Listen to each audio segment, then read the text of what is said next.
Last year, we broke down the differences between YT's core and uncaged builds. We concluded that the uncaged models are perfect for riders who want a unique bike with custom components and a paint job that you can't get from other brands. Eclectic, wild, and sometimes more expensive, the uncaged builds are definitely not for everyone, which is where YT's core models enter the conversation, delivering traditional build kits with familiar parts at various price points. YT has created a versatile product line, as you could buy a bike that's got entry-level parts and a low price tag, or a bike with premium components that you're familiar with, or a bike with a look that's one of a kind. We are now back with another uncaged versus core comparison, this time looking at the Jeffsy Core 2 and the Jeffsy Uncaged 13. With similar price tags and components but very different looks, we are again asking the question, why would you buy one over the other?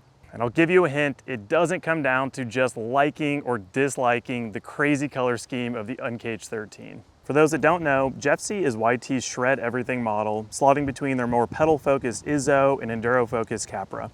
Updated at the end of 2023 and now in its third iteration, the latest Jeffsy features 145mm of rear-wheel travel paired with a 150mm fork. It flaunts appropriate geometry for an upper mid-travel trail bike with a 65-degree head angle, 77.2-degree effective seat tube angle, short 437 or 443mm chainstays, depending on frame size, and moderately long reaches and tall stacks across all frame sizes, of which there are 5 to choose from.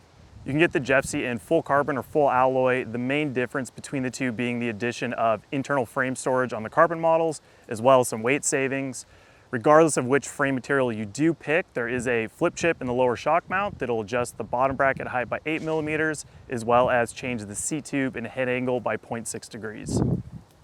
Cables are all internally guided through the frame, along with updated molded frame protection on the chainstay and down tube, and all pivots use double sealed bearings.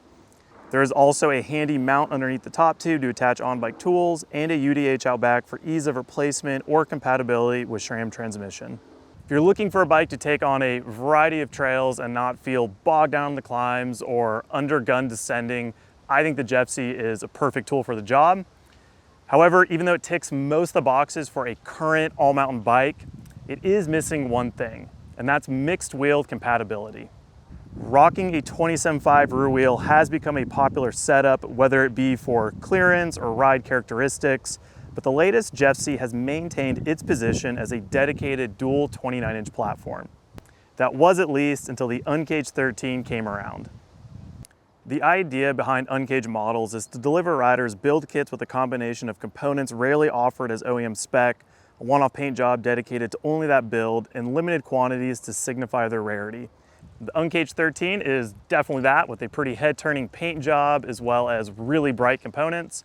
Plus, it's the first mixed wheel Jeffsy that YT has released. The change to a 27.5 rear wheel barely changes the geometry compared to a dual 29-inch option, shortening the chainstays by 5mm and the overall wheelbase by just 2mm across all sizes.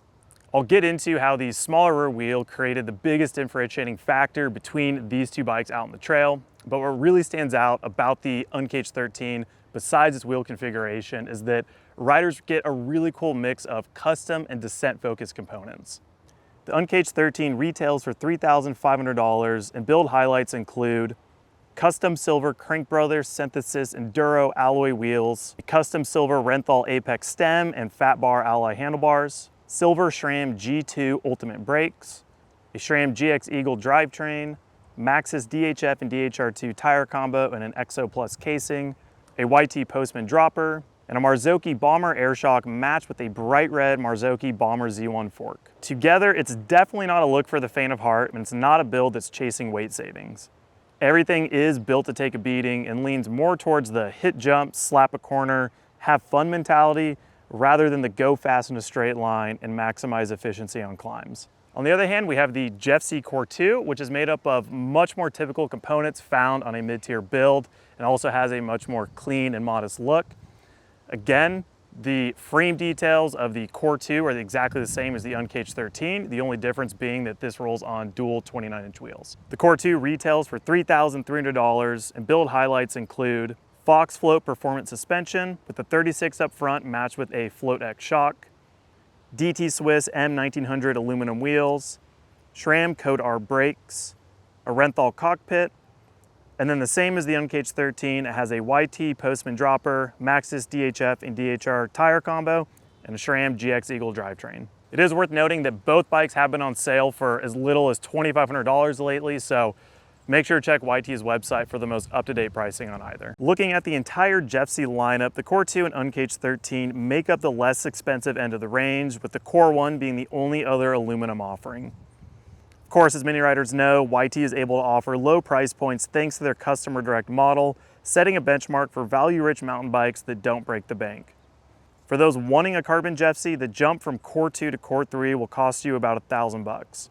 As you climb further up the Core ladder, prices continue to increase, but so does the quality of components, with the Core 5 tapping out at a reasonable $6,500 and comes with Fox factory suspension, SRAM XO transmission, and SRAM Code RSC brakes. All right, so how do these two bikes compare? Well, for starters, the Jeffsy is definitely a bike that will breathe life back into your trails, as it has a very active personality, which makes it incredibly fun and engaging to ride. YT's choice to drop the rear travel from 150 to 145 millimeters, as well as push the head angle out and pull the seat tube forward ever so slightly, gives the bike a nice pep in its step when pedaling or flowing down mellower trails, without diminishing its composure or willingness to charge rough descents. It's a bike that spreads its abilities nicely between wanting to take on big pedals and provide an efficient ride, while simultaneously allowing you to approach trails and technical sections in a similar fashion to a bike with more travel. You just have to be conscious of the fact that you have less suspension to make up for poor lines or to soak up impacts. I found that the frame rode pretty stiff and solid, and the rear suspension had plenty of support that created good power transfer pedaling and a snappy ride quality through corners or when generating speed out of trail features. It wasn't to the point that it beat me up on rougher trails or caused the bike to ever feel unsettled, but it was just that nice, definite feel that kept the bike from ever feeling sluggish or bogged down. I was also impressed by how silent both bikes rode during our dusty, dry summer months. Never had any bolts come loose, which is always a plus. I also love the simplicity of the frame design when it came to just cleaning and checking bolts, as there aren't any tricky to reach areas or overly complex things to keep up on. Having ridden both YT's short travel Izzo and Capra Enduro bike, the Jeffsy nicely fills the gap between those models. It's extremely versatile without feeling like it's underserved in any one area. Getting into component performance, the differences in brakes, suspension, and as I've mentioned, wheel configuration is what separated the Jeffsys on trail. With Fox owning Marzocchi, there is a lot of crossover between the designs and features of the Bomber and Float families. Starting with the shocks, many of the internal seals and air can are identical. The main differences is the Float X Performance has a 2-position lockout lever, while the Bomber Air has a 180-degree sweep adjustment for low-speed compression. Both have a low-speed rebound adjustment, and the air spring can be tuned with volume reducers. You can buy a low-speed compression adjuster to install on the Float X, as the performance level comes with a plastic cover in its place to save some money. This will give you another level of adjustability, but I will say it can be hard to find this kit in stock. Looking at the forks, both use 36mm stanchions, Fox's grip damper, and Fox's float air spring. The biggest difference between the forks is the design of the lowers and upper crowns, with the Bomber having a bit extra material that makes it around 200 grams heavier than the 36. The 36 also has bypass channels in the lowers to improve small bump sensitivity, along with the option to install bleeder valves for pressure equalization. Even though the dampers are the same, the sweep adjustments at the top are slightly different. The Bomber uses a normal 180-degree sweep, while the 36 has 3 detent positions, open, medium, and firm. Beyond how all the tech details stack up, on trail, each suspension package had its own vibe that mostly came down to differences in compliance of the forks. If I'm being honest, the shocks did not take a lot to set up between getting sag set, getting my rebound dialed in, and after that, both delivered pretty decent middle-of-the-road performance. The Bomber Z1 fork rode a bit heavier and more planted. It had a nice burly feel that was less phased through compressions. In comparison, the 36 rode lighter and a touch smoother through compressions. Personally, I don't think the sturdiness of the Bomber is needed on a short travel bike like the Jeffsy, as the 36 did just fine. I could see if you were really aggressive or a larger rider, finding marginal gains from the stiffness of the Bomber. I ended up running the 36 in open and the Bomber about a quarter of the way through its sweep. This gave me some support to push against without feeling harsh. Personally, if I had to pick one, I'd probably lean more towards the Fox package, and that's just because I think that the 36 and the compliance it offers better matches the Jeffsy. I also like the fact that you could get the bleeder valves and put them on the fork, as well as the low speed compression dial, which will give you a little bit more range of adjustability and a little bit more performance out of the products. Regardless of which bike you might end up on, I would highly recommend installing one of Fox's higher performing grip dampers in either fork, as it definitely will give you a better range of tunability and damping control. Moving on to brakes, the Code Rs on the Core 2 definitely had the upper hand when it came to all-out power. However, they lacked the modulation and pad contact adjustment of the G2 Ultimates. I wouldn't say one brake was better than the other, but they definitely excelled in different situations. On steep or really fast trails, I felt more comfortable on the Codes being able to shut it down in a shorter distance. On more trail bike-esque trails where braking power is less crucial, I love the high-end crisp feel of the guides. Both slowed me down just fine the majority of the time. The fact that they're paired with the 200mm rotor front and rear is a welcome sight to match how fast you can push the Jeffsy. I'd say if you plan to take on some burly descents, the Codes will fare better, or if you are picky about lever modulation, then the G2s are more likely up your alley. Finally, the differences in rear wheel size had the biggest effect on the personality of the Jeffsy. And I say the personality because it really didn't affect how capable the bike was, but it changed the way that I rode the bike and the way that I approach trails. The Core 2, with its dual 29-inch wheels, rode with the balanced stability, carrying more speed across undulating trails. Felt more evenly planted on top of the bike, while the Uncaged 13 tended to pull my weight rearward. On the climbs, the bigger rear wheel had a slight advantage rolling over ledges or rocks. The disadvantages of the 29-inch rear wheel came in tight corners, slow speed, techie bits, or when I wanted to toss the bike around. It definitely wasn't as snappy as its mixed-wheeled counterpart. Where the 29-inch rear wheel struggled, the Uncaged 13's mixed wheels thrived, offering a way more playful and maneuverable ride quality. Changing directions or slotting the bike into tight corners was super fun, required little effort. It was hard not to hit berms that touch inside and really lean the bike over. I also found myself caring less about picking the best line and more focused on picking entertaining lines, especially ones that let me get the wheels off the ground. Due to my more rearward position on the Uncaged 13 that caused my weight to press heavily on my feet, I felt more confident plowing down chunkier descents. I was still reminded that I was riding a short travel bike, but the Uncaged 13 promoted a more aggressive behavior, while the Core 2 promoted smooth lines and efficiency. I'd also chalk this up to the differences in fork compliance of the 36 and Bomber. Both bikes honestly tackled descents at roughly the same speed, but the Uncaged 13 gave the illusion of going fast because it was so lively, while the Core 2 tended to ride calmer.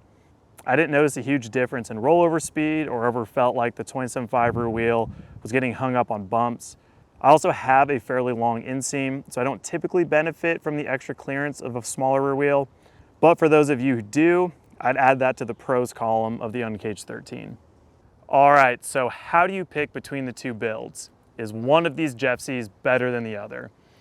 Well, price being a pretty moot point between these two builds, as well as the differences in components being very subtle, here's what you need to weigh out to help decide which build is right for you. Do you plan to use the Jeffsy for a lot of pedaling? And would you rather receive more efficiency in exchange for a less engaging ride quality descending? Do you value climbing and descending equally and want the Jeffsy to be a solid performer across the board? If so, go for a 29-inch model. The Core 2 is a killer deal that'll keep you rolling for a while before you'll need to upgrade anything.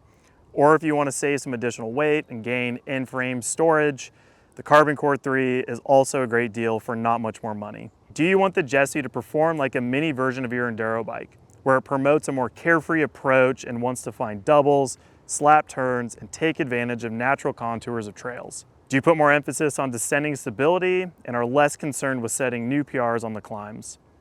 Well, hopefully you're into crazy looking bikes because the mixed wheeled Uncaged 13 has your name on it. I don't think there is a bad choice between these two bikes or any of the Jeffsy models, just subtle differences that will change your on-trail experience. I'm hopeful that YT will expand the number of mixed wheeled Jeffsy builds, since I personally would be hesitant to roll around looking like Mr. America. I think a lot of riders would enjoy the uptick in fun and maneuverability that the smaller rear wheel has on the bike. With that said, I don't think those who already saw the Uncaged 13 and knew it was for them and needed this comparison to arrive at that decision. For the rest of you who are mixed wheeled curious when applied to a short travel bike, this surely gives you something to think about. Well, that concludes this comparison review. Let us know in the comments below your thoughts of the Uncaged 13 and its wild color scheme. and let us know if the pros of riding a mixed wheel Jeffsy sounds like it's something you'd be interested in. As always, thank you so much for watching. For more mountain bike news and reviews, you can head to vitalmtb.com. Cheers.